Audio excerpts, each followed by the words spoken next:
ಮಾತಾಡ್ತಾರೆ ಅಂತಂತ ನಮ್ಗನ್ಸುತ್ತೆ. ಆದರೆ ಆಗಿನ ಕಾಲದಲ್ಲಿ ರಾಜಮನೆತನದ ಸ್ತ್ರೀಯರು 4 ಜನ ನೋಡುವಂತೆ ಏನು ಹೊರಗಡೆ ಓಡಾಡ್ತಾ ಇರಲಿಲ್ಲ. ಅದು ಸೆಕ್ಯೂರಿಟಿ ಪರ್ಪಸ್ ಆಗಿರ್ಬೋದು, ಮತ್ತೊಂದು ಕಾರಣ ಇರ್ಬೋದು.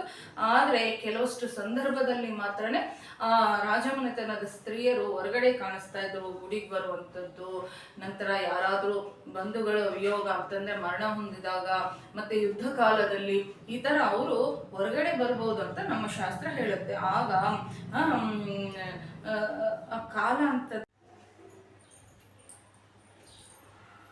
ದಶರಥ ಮಹಾರಾಜರು ಈಗ ಏಕೆ ರಾಮನ್ನ ಒಂದು ದಿನ ರಾತ್ರಿ ಇದ್ದೋಗ್ಬಿಡು ಅಂತಂತಂದು ಹೇಳ್ತಾ ಇದ್ದಾರೆ ಅಂತಂದ್ರೆ, ರಾಮ ಇಲ್ಲಿ ಬಹಳಷ್ಟು ಕಷ್ಟಗಳನ್ನು ಅನುಭವಿಸ್ಬೇಕು. ತದ್ವಿರುದ್ಧವಾಗಿರುವಂಥದ್ದು ಇಲ್ಲಿ ಅರಮನೆಯಲ್ಲಿ ಸಿಕ್ಕುವಂಥ ಒಂದು ಸೌಕರ್ಯ ಕೂಡ ಎಲ್ಲಿ ಸಿಕ್ಕೋದಿಲ್ಲ, ಅರಣ್ಯದಲ್ಲಿ ಸಿಕ್ಕೋದಿಲ್ಲ.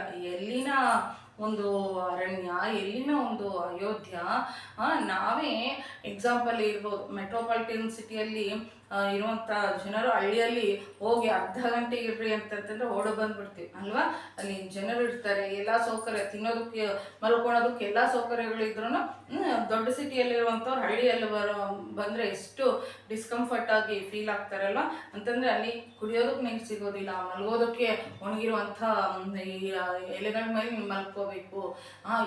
ಹೆಜ್ಜೆಗೂ ಯಾವ ಹುಲಿ ಬರುತ್ತೋ, ಯಾವ ರಾಕ್ಷಸ ಬರ್ತಾನೋ ಅಂತಂತಂದು ಭಯ ಪಡ್ತಾನೆ ಇರಬೇಕಾಗುತ್ತೆ. ಇಂತಹ ಇದರಲ್ಲಿ ಅನುಭವಿಸಿದ್ರೆ ಏನಾಗುತ್ತೆ ಅಂತಂದ್ರೆ, ಇವನ್ನೆಲ್ಲ ನಾನು ಮುಂದೆ 14 ವರ್ಷಗಳು ಅನುಭವಿಸ್ಬೇಕಾ. ಅಪ್ಪ ಹೇಗೂ ಹೇಳ್ತಾ ಇದ್ದಾರೆ ಬೇಡ ಅಂತಂತಂದು, ನಾನು ಹೋಗೋದು ಬೇಡ ಅಂತಂದು ಏನಾದರೂ ಶ್ರೀರಾಮಚಂದ್ರ ಪ್ರಭು ಮನಸ್ಸನ್ನು ಬದಲಾಯಿಸ್ಕೊಂತಾರೇನೋ ಅಂತಂತಂದು ಒಂದು ಚಿಕ್ಕ ಪ್ರಯತ್ನ, ತಂದೆ ಒಂದು ಹೃದಯವನ್ನು ನಾವಿಲ್ಲಿ ಅರ್ಥ ಮಾಡ್ಕೊಬೇಕಾಗುತ್ತೆ, ದಶರಥನ ತಂದೆ ಹೃದಯವನ್ನು.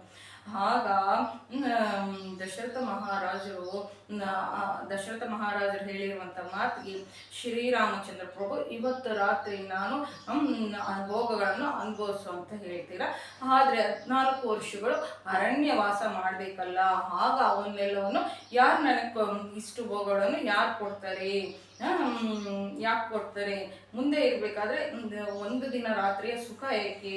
ನೀವು ಕೈಕಮ್ಮನಿಗೆ ಯಾವ ಮಾತನ್ನು ಕೊಟ್ಟಿದ್ದೀರೋ ಆ ಮಾತನ್ನು ನಿಲ್ಲಿಸ್ಕೊಳೋದಕ್ಕೋಸ್ಕರ ನಿಲ್ಲಿಸ್ಕೊಳ್ರಿ. ಬೇಗ ಭರತನಿಗೆ ಪಟ್ಟಾಭಿಷೇಕ ಮಾಡ್ರಿ.